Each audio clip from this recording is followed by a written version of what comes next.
game of chess is like a sword fight. You must think first before you move. We're back again. It's the Spinner Rack, and we also have Calvin Ellis, ready to rock. But you got to tell the people your name. Petey. So today we're getting back. Well, we actually have 2 episodes to do. I think it's the signing and the classic episode, Protect Your Neck. But where we left off, they got things together. Oh no, hold on. Let's get back, make sure I do wrong. Okay. They were getting into the studio, getting stuff, figure things out, and then we ended up. Well, I guess we didn't talk about the episodes, but let's talk about your feelings of it first. Let's see before we get into any details. What are your feelings so far? The last 2 episodes. Well, mostly the last episode. But this is like Emmy-winning TV. If these guys don't get something for what they were able to render in terms of the story of the Wu-Tang Clan, all the music, I would be really, really surprised. It's just been very good storytelling. This has been excellent storytelling. I mean, with paying attention to all of those elements and not taking any of that, for granted. Especially Protect Your Neck is so good that, to be quite honest, the one that before it, I enjoyed the one before that, and then Protect Your Neck was so good, it's hard for me to even remember the episode that came before it because that episode is so.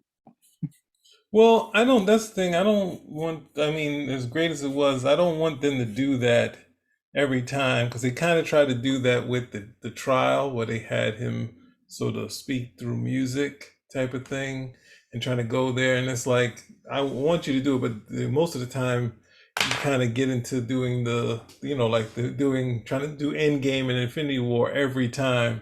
So it's like, keep doing what you're doing right for to keep the rounds going. But then when you do your championship stuff, definitely keep doing that stuff too.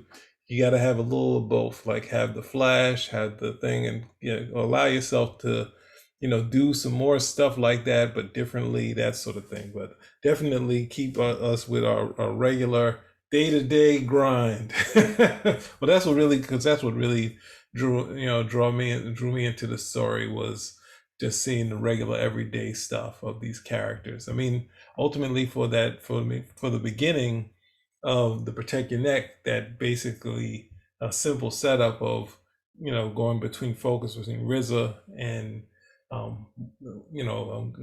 Vine and Power, and just going back and forth, where these guys are his seniors or his OGs, and they're like having to appeal to him. He's like, what about Method Man? People like that one. Hey, what about you and the one with you and you and Ray? Like, no, we gotta be a new one. Gotta be a new one. And then it just started to just build visually as it was going on. So Protect Your Neck is definitely a memorable episode that people always remember. But don't fall into the trap of having to do that everything. Hit us again, when you guys feel right. But I don't want you to kill yourself, because then it'll be like, next episode they're imagining the superheroes. We're doing animation and stuff like, which would work, but don't do it don't do it too soon. Give us some time. Give us some. I'm waiting for that episode. I'm waiting for the all animated episode so you can just get that out of the system. Oh, that's gonna happen, and they might do it. That last, well, they did that, something like that in Lucifer, and I'm pretty sure Wu-Tang can do the other thing. But then that would, instead of it's too early to do a sidebar. I was thinking of what if for Wu-Tang is, what if Wu-Tang, instead of doing the karate movies, because they constantly mention comic books from time to time and superhero characters and whatnot. What if the Wu-Tang had their biggest inspiration from comic books, merging comic books with that, like they came out instead of the Wu-Tang as the Brotherhood, and they were using all the comic books, something or other, whatever group of comics. I was trying to think of the Asian. I was trying to think of Kunlun, but that didn't fall off the tongue. But then I said the Brotherhood. What if the Wu-Tang came out as the Brotherhood, and they were trying to do comic book stuff, and they were bringing comic books to the in a way that no one else had done it before. But just a fun way to think about it. But yeah, that influence and being able to bring in that stuff is really cool. Like the way they're able to do the Asian stuff and stuff they visualize as they were doing the music that bring that the Asian fighters back into the actual thing that was going on there with the music. So they keep bringing that piece home. I think if the Marvel universe hadn't taken off the way that it has, that they Hmm. could probably be a lot freer with that stuff. Because I remember listening to some of the tune, well, not some of the stuff that I heard, and one of the things that struck out was the Iron Man Tony Starks, and then at some other point I heard Johnny Blaze. I was like, oh, so these guys are in the comics. Yeah, yeah. Like these guys are in the comics. Definitely uh, not as much as the Gung Fu flicks, but they were in the comics. And I forget who it was. I forgot. No, I think it was with Two Live Crew, and you had Luke calling himself Luke Skywalker, and then Mhm. eventually, Lucas came after him and says, "I don't think so, buddy." Yeah, So he he got might have been trying. crushed. He might have tried to avoid that. Where with the Gung Fu flicks, it's a lot. There's a lot more liberty you can take with that stuff over here in the states. With the names and so on and so forth. That there's a lot more freedom to explore how far you can take it before somebody's coming after you with a cease and desist, as opposed with the comic stuff. But I know they were heavily influenced. I mean, I know these guys are heavily influenced by, well, Ghostbusters without a doubt. I know, the comics is definitely still part of it, but it would be, yeah, that would be a cool what if. What if that was the case? Maybe but after a while, that starts going down the rabbit hole, Mhm. and that's just going to be that would really just be for my own enjoyment. But so, we get this great setup with the previous episode where it's like, okay, we're looking for the right tune. No, these tunes are great, but it's not the right tune for us to showcase. So, we're looking for this sound. Look, I'm looking for this sound. I'm looking for this sound. I'm looking for this sound. And finally, I get it. Okay, I got this particular sound. Then the next episode, I even get more of a treat because this is something. This is a criticism I've had of, not documentaries, but anytime they want to do these biodramas on people who are known for their music. And then I watch and it's about everything except the music. It's about this and the relationships and whatever trouble they got into. And so, but almost nothing about the music. They may have like a performance or two regarding the music, but very little on, okay, what went into making this particular song that everybody knows. Like I had seen, there was a biopic for Aretha Franklin. One was on the History Channel. It was, Mhm. it was a few episodes long, maybe about 7, 8 episodes long. And then they had the movie Aretha with Respect, rather, with Jennifer Hudson. And the history one didn't really serve. The one with Jennifer Hudson I thought was better, if only because Jennifer Hudson looks more like Aretha Franklin than the other actress they had cast for that the other actress that they had cast for the his rather for it's this is the National Geo channel, and that one was more enjoyable. Even then, I was like, this is more about her life and less, about, hey, music or what she brought to it. And the bottom line is, if Aretha Franklin hadn't been what she was to music, we wouldn't be having this movie. And there's so little focus on that. But then I got this episode, and this was like great. This was like Christmas for me. He's sitting down and going through the process of how he was going about this particular song. And that's not necessarily even how it happened. Okay. But just pay some attention to it. Okay. I'm going to take all of these components. I'm taking all these components out. Not only that, but, to have everything, have those components speaking back, like, oh, why are you wasting your time? You only want him anyways. Like, you know what? That's great. Get out of that. That's your mind saying, I'm listening to everything. But at the end of the day, what do I really want from this? I just want the beat. So let me stop wasting time and just get to this. And then adding to it, taking away from it, slowing it down, speeding it up, all that stuff to make a song, all of that to make music. And even then, after he had done all that, everybody else is like, this is great. And he's like, no, there's still something missing from this. I don't know what it is. I can't put my finger on it. He's got his engineer, okay, who's there. They can help them, make the dynamics of the song in terms of the quality better. But even he's like, I don't hear it. And then finally, he gets the vibe of Ghostface, and you get that. So for me, I was like, that's I mean, because it's so rarely done. It's so rarely done that they do anything to try to bring you into that creative process of making a song or writing a novel or making a painting, any of those things. And then when it's actually done, it's great. I mean, Nat Geo did Something Else for Genius with Albert Einstein. And some of the stuff that really resonated is when they're like trying to go into his mind as to where he's coming from or where his mind is going when it comes to the theory of relativity and how he's seeing things. Those things are great because you're really doing your best to try to show somebody's imagination and putting it on display. And this is what we got. That, of course, we're going to take for granted. We just like it, or it's something to read, or it's something that people reference. But to really try to put your mind in the mind of the artist, that creative process is, for me, just great. So I love that part from start to. I love that part from start to finish. And then even more, like a cherry on top of the sundae, you get probably, I'm definitely jumping ahead, but I thought the ending was perfect. It's a perfect ending at the end of the day that, you go through this process, you make the song, then you improve on the song. And it also shows how much he's come together as a producer because he had that first thing with We Love You, Rakim, and he had to change it. And to be honest, when you listen to both versions, the versions where he's sampling, Denise Williams, that is the better version. So you see why the song doesn't necessarily go here. And now it's the opposite. Now he's got something everybody's like, oh yeah, this is bang. He's like, no, no, no, this isn't right. Okay, this isn't right, which is his brain letting know, no, I can actually improve on this. Okay, I can actually make this better. Where over there, he was just being asked to make something to take that particular place, but there was nothing he could do to improve on that. So, you get that particular shift. But it's so good that these guys, I mean, the vibe of that song, and everybody knows that song is so high that they're over there, they're over there palling around, doing the song right over there. And you get to end on that note where you're, vicariously vibing with the fun that they're having of creating, this great piece of music, this great work of art. And just a great episode. Just a great episode. If it doesn't get an Emmy, I would be shocked. I would be shocked. I've been shocked before.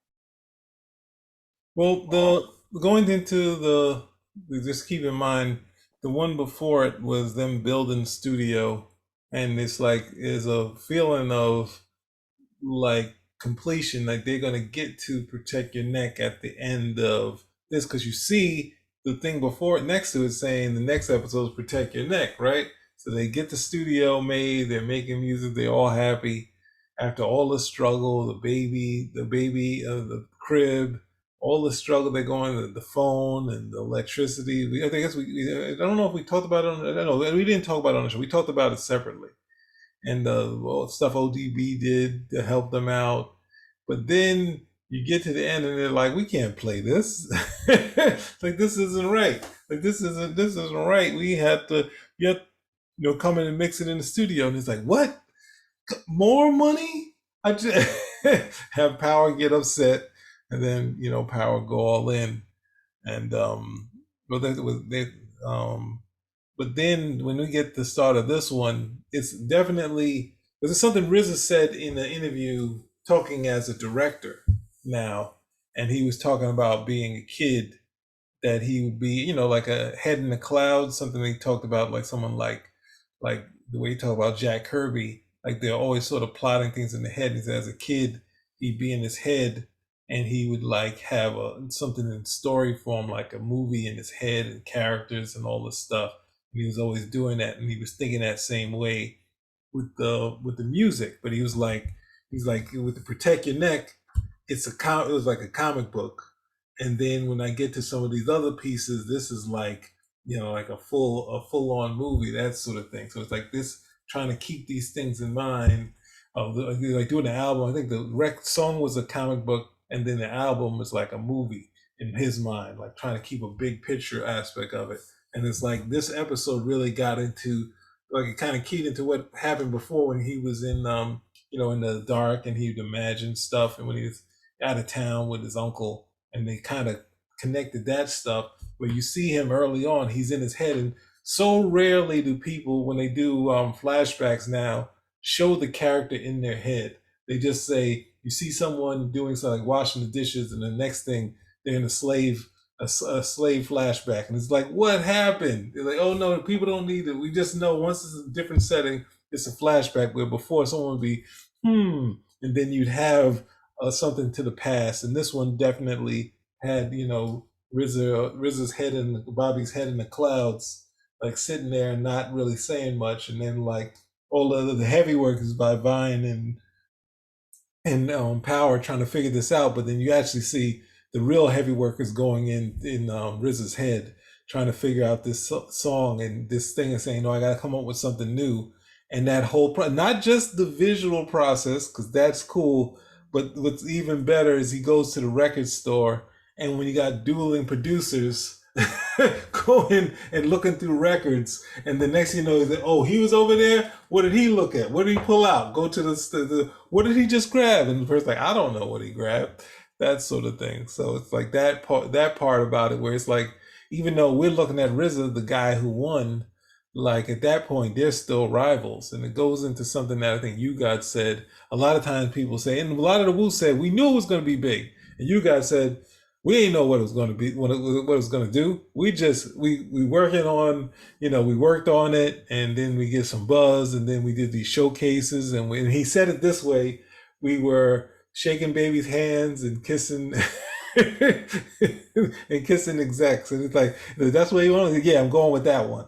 So it's like we were doing all this stuff. We were just putting in the work, but then we didn't know until Cream. When Cream happened, that's when the numbers started to show up, and the sales just was going and going and going. But it was like, before that, we were like, we'll go in there, just work, and this sort of thing. So yeah, it's getting to that part where it's still sort of having this vision, but still you have to do the work. And you see RZA basically having to find a new track and this sort of thing, and also have his rival that put out a joint that was, with his partner in the show. Like they did another joint that was a big hit, like stepped over his joint. So there's so many layers to the episode, and that's what you should be doing in your sort of storytelling and have being that strong. And it was also interesting, he talked about it, that he had a board in that video where he's like, oh, this is my board, but I got everything wiped off for the sheet right now. So yeah, it's very, those, I mean, for me, it's all been gravy. It's all been pretty good, and I've enjoyed it immensely. It's, like, while everything else is buzzing, I think I'm glad that, well, I'm hoping this one gets some buzz. It got some Emmy nods, I think, now, but this season 2, well, I don't know, people, I think my brother just said that an OK player, people are jumping and say season 2 is better, but I can't at first say that. I'm just enjoying it. So what else? Is there anything else in this episode that I want to bring up? What say you, sir? It's good to see his uncle. I believe, for me, I'm good. Okay. I will say this: if you haven't seen it, go see it. If you haven't seen it, go see it. Enjoy it. Yeah. It was interesting, like the whole keeping the dynamic between Ray and Ghost there, where you have Ghost having his struggles. Ray already rhymed like 2 days ago, and this whole moment where he's like in his head having this competition with just visualizing Ray, and then Ghost trying to figure it out, and then ultimately he has this thing where they have another stare down, and they finally get through it, but yeah, it's they're okay, but yeah, it's this was a powerful episode, not referencing Power from the show, but Power was great in it too. And having the studio, utilizing the studio, the neighborhood, the visuals, everything about this was great. So can't wait till October 6th for the next one. It's the banger out here. And Spinner Rack out.